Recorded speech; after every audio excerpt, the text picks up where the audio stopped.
A versão agora em hebraico. Pelo mundo brilha a luz, desde que Morreu Jesus, pendurado lá na cruz do Calvário. os pecados carregou, e de culpa nos livrou, pelo sangue que emanou No Calvário. pelo sangue, somos redimidos, sim, pelo sangue carmesim, pelo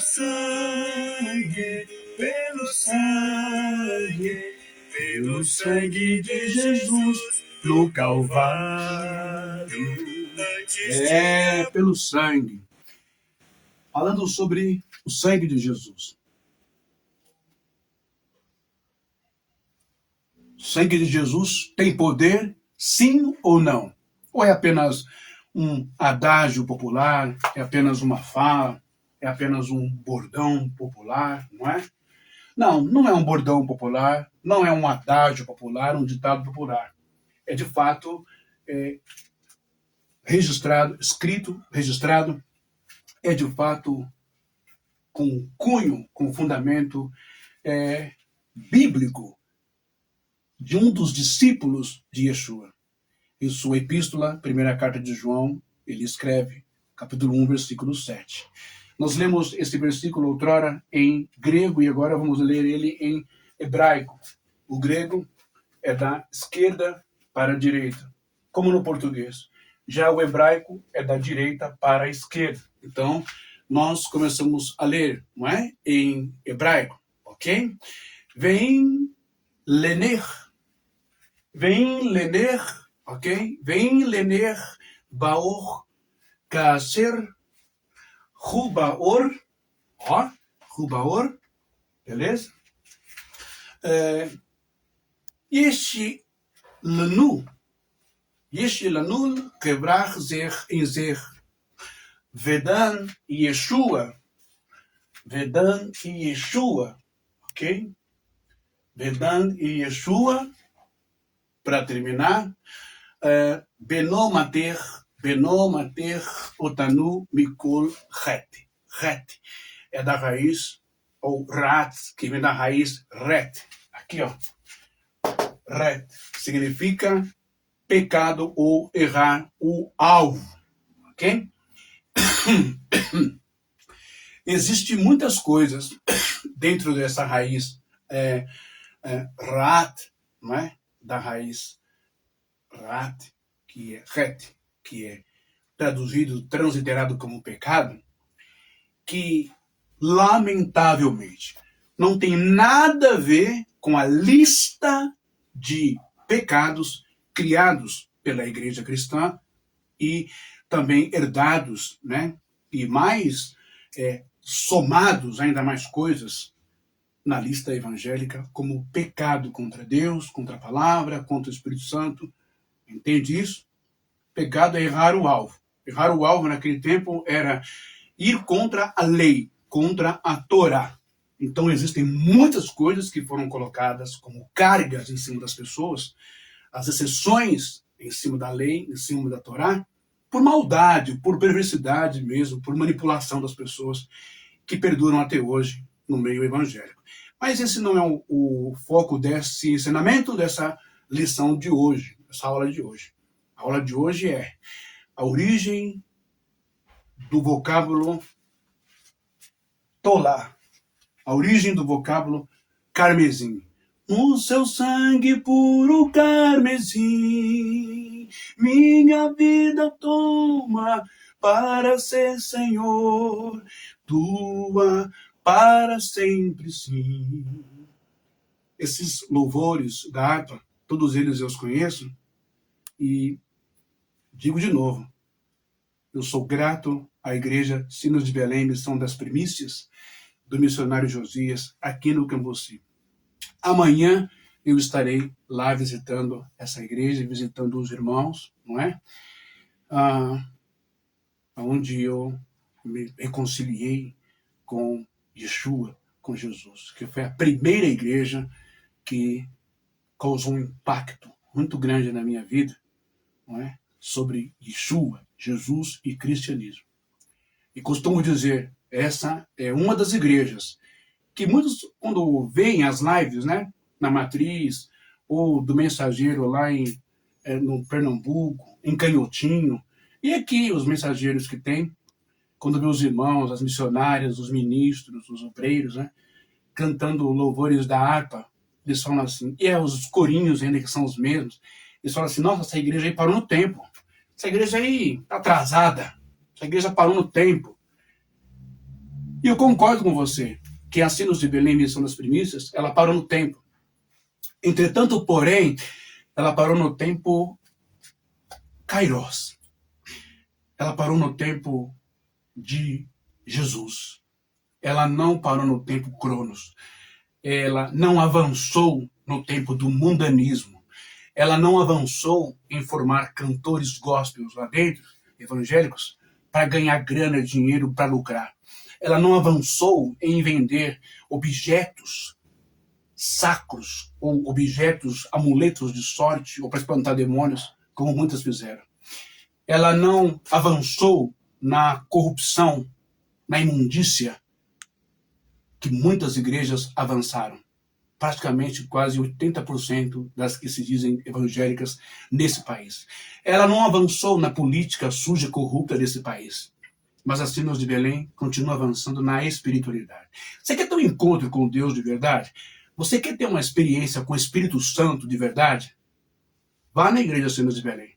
Compareça, faça uma visita na Sinos de Belém. Rua Dona Ana Nery. Ali, em Dona Ana Nery, ela é pequena, você vai encontrar a igreja Sinos de Belém lá. Missionário Josias, missionário Ronaldo, né? Missionário Salomão, missionário Amon. Você vai encontrar todos esses homens de Deus lá, ministro Nelson. Você vai ver que maravilha. Sabe aquela igreja raiz de oração, de busca, de clamor? Hã? É isso que a Sinos de Belém é. A Sinos de Belém está parada no tempo Kairos. Está parada no tempo de Deus. Está parada no tempo do Espírito Santo. Se um dia Satanás tentou destruir esse ministério, destruir essa igreja, é só você fazer a conta. Quem é de Deus ficou. Quem não é, passou na peneira do Eterno, passou na peneira do Espírito Santo e caiu fora. E é bem assim, não é? Olha, então a gente volta aqui, né? Muito bem. Yeshua, em hebraico, Jesus. Também o verme tolá, em hebraico, não é? E em hebraico, 1 João capítulo 1, versículo 7. Mas se andarmos na luz, como ele está na luz, veim neler baor, ka asher hu baor, não é? Temos comunhão uns com os outros, né? Ishi lanu ou ishi yanu, Hebrar zer e zer, Verdão e Yeshua. Uns com os outros, não é? E o sangue de Jesus, e o sangue de Yeshua, seu Filho, não é? Nos purifica. Yeshua ben Metacher. Yeshua ben Metacher. O sangue de Jesus, seu Filho, nos purifica de todo o pecado. O tanumikol ret. Pecado. Você acompanhou essa leitura agora em hebraico. Vamos agora, então, avançar nessa leitura e entendermos qual é a relação de Yeshua, Jesus, cruz do Calvário, com tolar, verme ou inseto.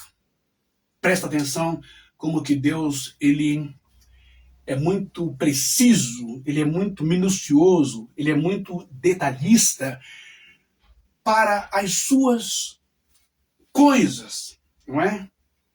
Para ser de acordo com a sua vontade, de acordo com o que ele é, santo, profundo e espiritual. Não é qualquer verme, não é qualquer inseto, ok?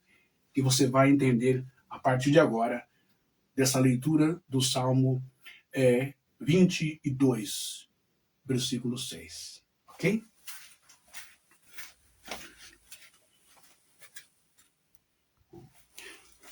Agora, nós estamos lendo o mesmo texto que eu li em hebraico, não é? Em grego, aliás, estamos lendo agora ele em hebraico.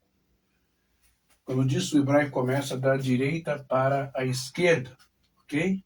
O mesmo versículo, aonde David canta de forma escatológica, de forma profética, não é? Anunciando, então, as palavras, sem ele saber, não é? O arco deste confirmando em seus lábios, em seu dom de compositor, ali, dedilhando a harpa, Davi canta exatamente assim, não é?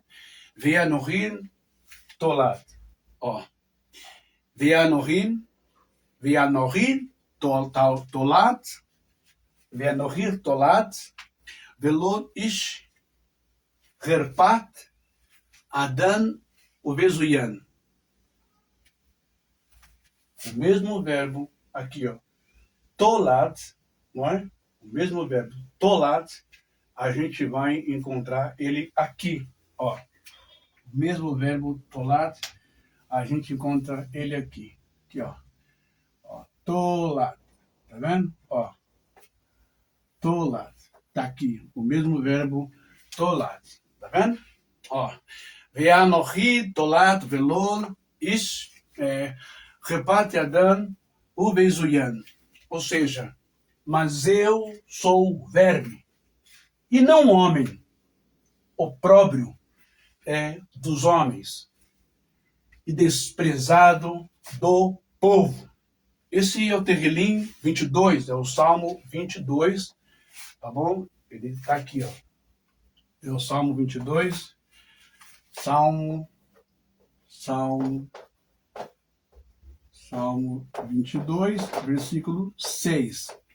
Mas para você ficar mais ainda deslumbrado, feliz no espírito, o mesmo Salmo 22, versículo 1, eu vou ter essa declaração profética, escatológica. O que é escatologia? Estudos que apontam as coisas que vão acontecer nos últimos dias, no futuro. Né? Então, Davi profetizou espiritualmente sobre Yeshua, sobre Jesus, ok? E no capítulo 22 do Terrilim, Salmo 22, versículo 1, ele já começa assim, ó, Eli, Eli, lema sabachthani. Quando eu sempre estudo sobre isso, não é? Eli, Eli, lema sabachthani, o que eu vou lembrar? Eu vou lembrar do ex-mensageiro Carli, né? O Robério, do Lausanne, um grande irmão que eu tenho no coração até hoje, não é? E ele sempre, quando ele abriu o culto lá no Lausanne, na maioria das vezes, ele gostava de cantar aquele hino. Eloi, Eloi, lama sabachthani, clamava o Pai, o divino Jesus, o bom Redentor, de novo clamou, sem forças, porém, o Mestre expirou. Esse louvor, quando o mensageiro Carlos cantava, ele começava assim, Jesus Nazareno, pregado na cruz, não é? E aí vai. São saudades boas, né? Daquele tempo onde a política, nem esquerda nem direita, estavam tão infestadas com o poder de desconverter as pessoas. Né? Bom, Eli, Eli, lama sabachthani, ou Eli, Eli, lema sabachthani. Deus meu, por que me desamparaste? Quem foi que disse isso? Pelo menos nos registros, né, na tradição, nos registros, né, no Brit Hadashah, em hebraico, Novo Testamento, ok? Quem foi que clamou isso bem alto, pregado no madeiro, vertendo o teu sangue ali? Não foi Pedro, não foi Paulo, não foi João, não foi São Francisco de Assis, com todo respeito, uma personagem, uma pessoa real que eu admiro muito dentro da Igreja Católica, não foi nenhum homem mortal. Não foi Ilion de Porté, não é? Não foi o Allan Kardec, de Ilion e Porté de Rivail, não foi ele. Não foi Gandhi, não foi nenhum desses homens. Não foi Buda, não. Foi apenas Yeshua, Jesus, grudado, pregado na cruz, no madeiro. Com certeza deveria ser o madeiro de carvalho, não é? Ou, por que não, o cedro do Líbano, mas a questão é madeira, madeiro, árvore. É isso que importa. Se é o cedro, foi o cedro do Líbano, ou se foi do carvalho, não importa, não é? Tem até uma canção muito bonita que diz assim: eu queria saber do próprio lenhador que madeira ele usou para fazer a cruz. Que madeira ele usou, né? Embora eu sinta que a árvore chorou quando caiu ao chão, o machado que a lavrou secou-se de tanta emoção. A cruz foi a mais pesada, por fora só viram madeira, mas por dentro estavam os meus pecados. Olha, tem muita gente idiota por aí que contesta essa letra, essa poesia linda, espiritual. Não, os pecados não estavam na cruz, não, os pecados estavam em Jesus, tá? Gente do céu, é só uma composição poética, uma figura de linguagem. Se levar tudo a ferro e fogo ao pé da letra, então nada vai ter mais sentido pra gente, não é? E é linda a letra. Bom, aqui vocês já entenderam, não é? Mas eu sou verme e não homem. Opróbrio é dos homens e desprezado do povo. Quem foi desprezado do povo, né? Segundo o livro de Isaías?